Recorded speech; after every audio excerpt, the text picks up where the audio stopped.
I think we've got former NTSB and senior air safety investigator Greg Feith again on the phone. He's been such a vast source of information for us. Greg, are you there?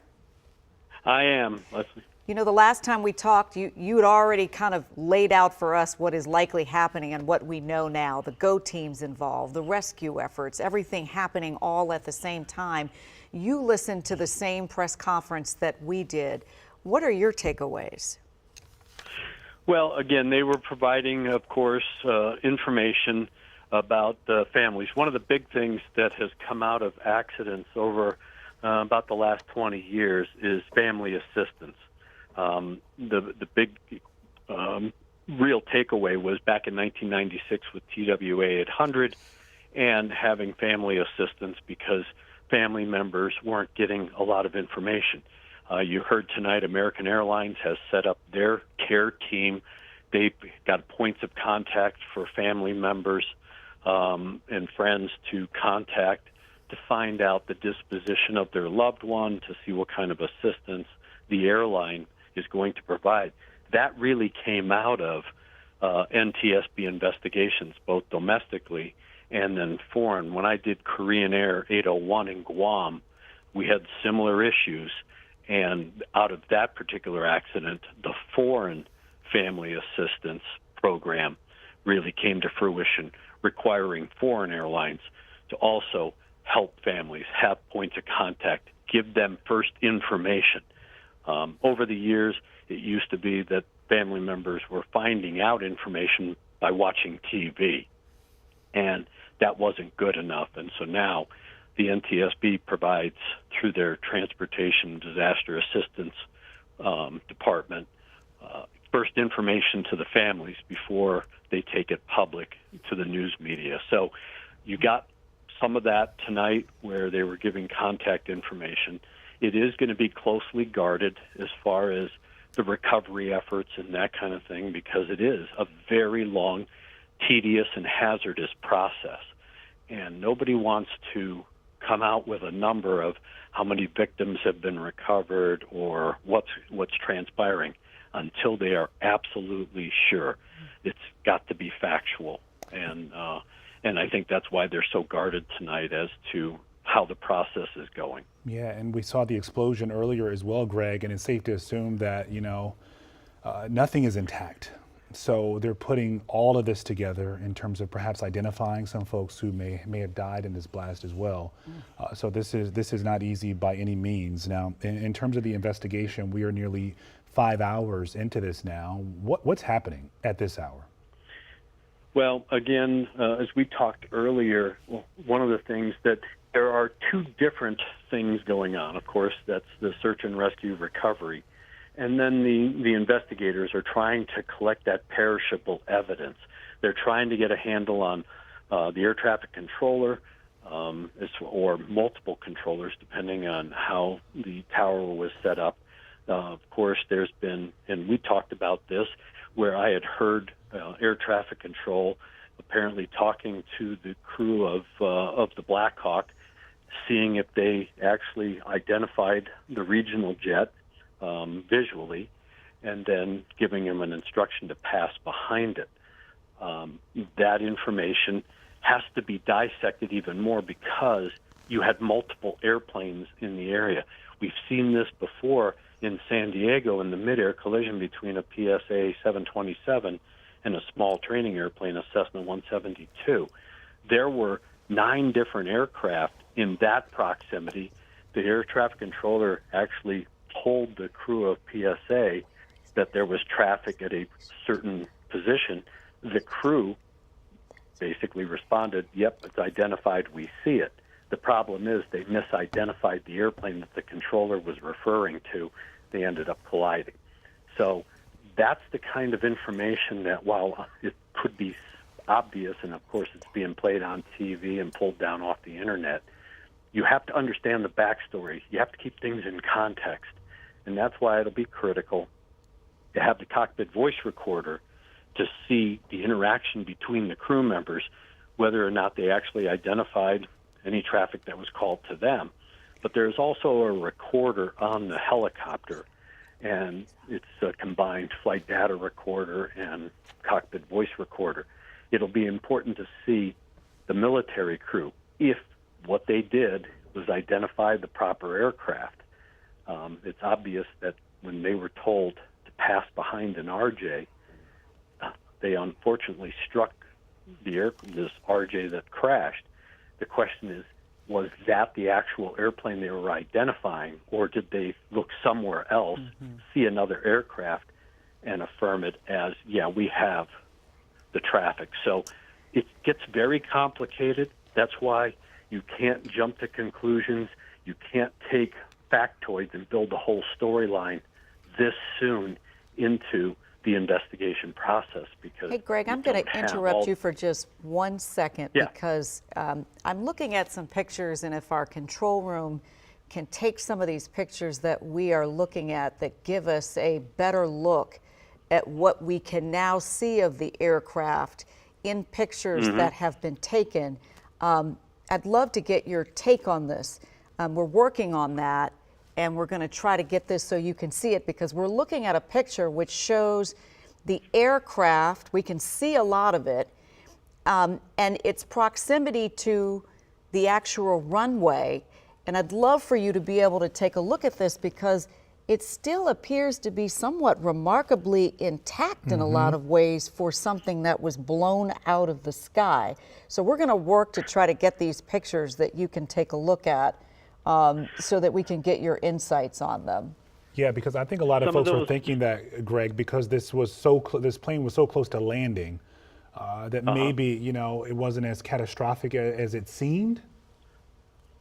Well, when you look at, because I've seen some pictures of the aircraft in the water, there is some information floating around that the RJ was cut into two large pieces.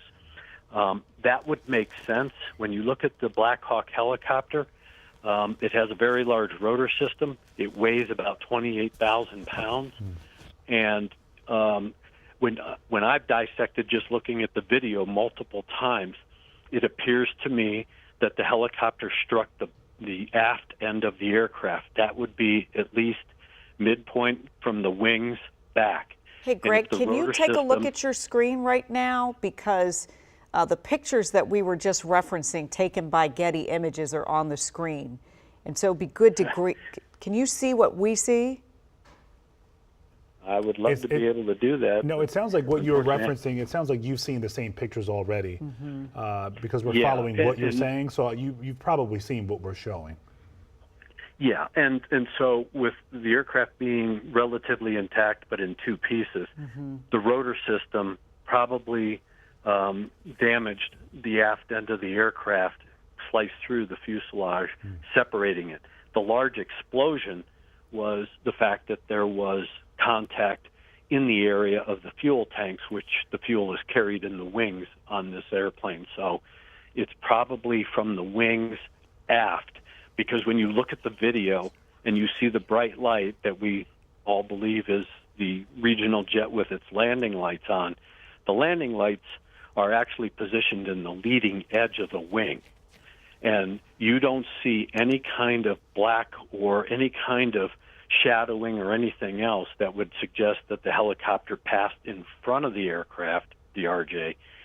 So given that, plus then the nose of the airplane pitches down, the lights pitch down, that suggests that the tail section of the airplane was damaged sufficiently so the nose of the aircraft pitched down. And I think that when they pull the wreckage and really examine it, it's probably going to be that the helicopter struck the aft part of the aircraft unbeknownst to the flight crew of the RJ. How crucial, go ahead, Les. No, it was just when he says RJ, just letting our viewers know, RJ means regional jet. Regional jet. The jet, yes. Yes. Okay. So we're looking at these images here and seeing how, part of the Black Hawk is still intact. We can see pieces of this plane here. How crucial are these pieces to the investigation? They're extremely important in doing a reconstruction of the wreckage itself. That means that they will remove both aircraft out of the water. They'll take it to a facility and they'll actually lay out the pieces in their proper position for each respective aircraft, and then try to determine the actual impact or collision angles and determine what parts of, let's say, the helicopter struck the regional jet. They'll look to see how the rotor system may have contacted. This is an airplane that has what's identified as a T-tail. It's not the conventional tail that you would see like on a Boeing 777, but in fact, the horizontal stab sits on top of the vertical stabilizer. So they'll be looking for marks to see if the rotor blade cut through the vertical stabilizer. They'll want to look for paint transfers. Both aircraft, especially the Black Hawk, has tires, rubber tires. So a lot of times we'll see rubber tire mark transfers on the other aircraft. That helps us position with very good detail exact impact attitudes and position, whether the helicopter was higher than the RJ, slightly higher, or slightly below. So those parts are very, very critical, and it's important that first responders help investigators by documenting the wreckage, because, of course, things get distorted as they're doing their rescue operation and recovery. So I always talk to first responders to say, what did you do as far as removing parts of this wreckage to evacuate a victim? And that helps me so that I don't have a misperception. If I find a part somewhere that is very curious, they say, no, we removed that and put it there, versus, nope, we didn't touch that. So now we know the positioning of each piece of the aircraft. Greg, you've been talking methodically about how this process unfolds and how you get to these answers. When you're able to get the wreckage of these aircraft and you start to lay it out in the way that you talked, how long from the time that you start that is it to find the answers that everybody wants to know about? Is it months? Is it years? I mean, what's realistic in terms of helping people understand how we got to this situation tonight? It's a very good question, Leslie, because it comes in phases. There's multiple phases going on. Of course, once victim recovery is accomplished and the NTSB is able to recover the wreckage, you're going to have a team of system structures and power plants people putting that wreckage together, trying to determine all these collision angles that we just talked about. Meanwhile, you have an operations group. They're going to be focused on how the RJ, the regional jet pilots, were operating the aircraft, policies, procedures, what they were doing. And that same group will be looking at the military pilots and their operation of the helicopter. What was the intent? What was their intended flight path? You're going to have an air traffic control group that will dissect the communications between air traffic controllers. All of this takes time. You may get factoid information released by the NTSB because, as part of its mission, it is to inform the general public as facts are developed and the determination is made that those facts are verifiable. They aren't going to just say something, because a lot of times, as we know, on the internet, you get a lot of misinformation. There's already been misinformation about the fact that they rescued 4 people. I mean, that's the kind of stuff that hurts the credibility of an investigation. So the board will be very cautious to ensure that the information that's released every day over some period of time is factual. This process, unfortunately, does take time. The wreckage, once they get it out and they put it all back together again, or as close to proximity as they can, that could take a week or 2 weeks. So within 30 days, we're going to have a lot of good information that has been collected through interviews, through recovery from flight data recorder and cockpit voice recorder, if those recorders are intact and have not been damaged so that the playback capability isn't compromised. But it does take process, or it does take time. And I think in the next 2 weeks, I would expect in the next 72 hours, we're going to have some good information. But over the next 2 weeks to 30 days, we will have a bulk of the information we need to understand at least how this accident, the sequence of events started to cause this accident. We may not have all the infinite detail. That'll come out in the final board product in about 18 months. Now, Greg, you talked about this taking time, and we see them pulling parts of the wreckage out of the water here, but how does it, we're also talking about perhaps 67 people in the Potomac River. How does that complicate this right now when you're talking about bodies, people being in this water amongst this wreckage? One of the things that has to be done by the first responders is be cognizant of the fact that they do have to really compromise some of that wreckage. When I did ValueJet, I was the investigator in charge in ValueJet. When that airplane went down in the Everglades, it was a dual mission. It was to recover aircraft wreckage and to recover the victims. And it's a very choreographed process because they can pull the wreckage out without damaging it, and in conjunction with the NTSB, they can then manipulate the wreckage to recover the victims. But the NTSB's evidence from the structure itself can remain intact, or at least be documented as that process is taking place. It's critical to try and get the actual wreckage in its position because it too is perishable. If you start cutting into it, that changes the evidence. That could change how somebody may perceive or at least believe that one aircraft struck the other. Wow. It's a sober assessment. Yeah. And an honest one, right? And it, like I said, I see the worst side of aviation every day in my job as an accident investigator. My mission and the mission of the NTSB and every safety professional out there that has to do this type of work is to prevent these accidents and incidents from happening in the future. I fly on an airplane almost every week. My family flies on an airplane very often, and it is my responsibility to, as an NTSB investigator, but as a safety advocate as well, to collect all the facts, conditions, and circumstances so that the loss of life isn't in vain. That unfortunately these people have died. But out of this tragic accident, here are the safety improvements going forward. So there always has to be a positive out of this very tragic circumstance. And like I said, we as investigators, I mean, while we have to remain objective and really focused and really compartmentalize the tragedy that we're investigating, there comes a point where, you know, in the dark of the night, as an investigator, it hits home because it could be our family members, it could be our friends.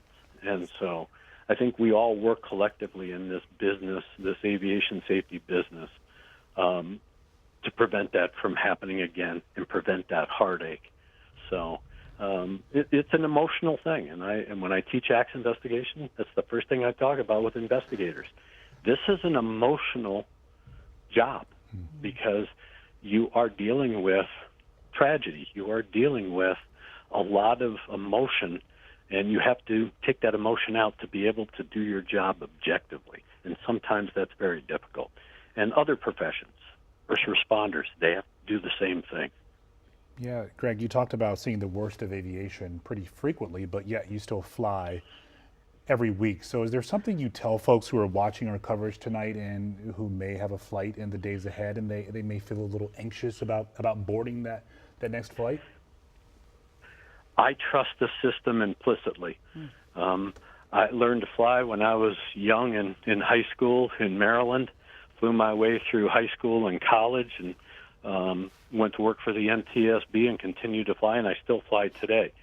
I fly as a passenger on all the airlines. I trust the system because I know all of the policies, procedures, the training, the equipment that is utilized to keep the system safe. is there going to be a tragic circumstance like this where this was an unexpected event, even with all the safeguards? The question is, what broke down in that safeguarded system to unfortunately cause this? And was this an isolated event or systemic? But I trust the system. What scares me more is driving to the airport, because when I'm in the air, I know pretty much what everybody's doing up there. We know that we have good pilots, we have good equipment, we have a great air traffic control system. On the highway, I don't know if the guy's going to try and cut 3 lanes across and cut me off or slow down or jam on his brakes. That's my greatest fear is I'm going to probably get hurt or killed on the highway, not in an airplane. So to the flying public, they have to have confidence in the system. We have the safest system in the world, bar none. So even after what we see here tonight, your message to people would be trust the system. American aviation, by and large, is safe. Absolutely. Absolutely. Because, again, and that's why we have a robust oversight through the FAA. That's why it is incumbent that when we fund agencies that have these oversight and regulatory responsibilities, we have to have the highest quality people doing these jobs and doing it without overtaxing them, because it is oversight, it is enforcement, so that the system remains safe. And the NTSB has talked about this over the years in their probable causes in a variety of accidents where they found that the air traffic control system was deficient with air traffic controllers. We didn't have enough. And we've gone through that cycle. When President Reagan fired 5,000 controllers, there was a concern about whether or not the system was still safe because we were down 5,000 controllers. We're in a controller shortage right now, just like we're in a bit of a pilot shortage and a mechanic shortage. But barring all of that, we still have very good oversight, regulatory policies and procedures that keep us all safe. Yeah, and Greg, as you're talking, we're looking here at the rescue and recovery operation still underway here on the Potomac tonight. And I know we've talked a lot about the investigation in terms of what went wrong and piecing the plane and the helicopter back together to find out what happened. But also, we know at the airport, folks are waiting for answers about their loved ones. So we saw the explosion here. We're looking at this wreckage. How long realistically could it take for folks who didn't make it for their bodies to be identified?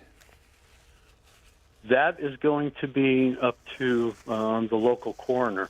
That, too, becomes a very tedious process, a very lengthy process, because they're having to look at remains. Some of the remains may be readily identifiable. When we did ValueJet, because of the catastrophic impact, high energy impact, we didn't have a lot of victim remains that were intact. We were able to identify one of the pilots by just finding the tip of his index finger and comparing it against a fingerprint. So you may have to use DNA, you may have to use dental records, you may have to use other identifiable marks on the body like a tattoo. It's a very long process. But again, it's up to the process that the coroner or the mortuary people that assist the coroner will systematically go through to ensure that they have positive identification of the victims. Greg Feith, we are grateful as always for your expertise.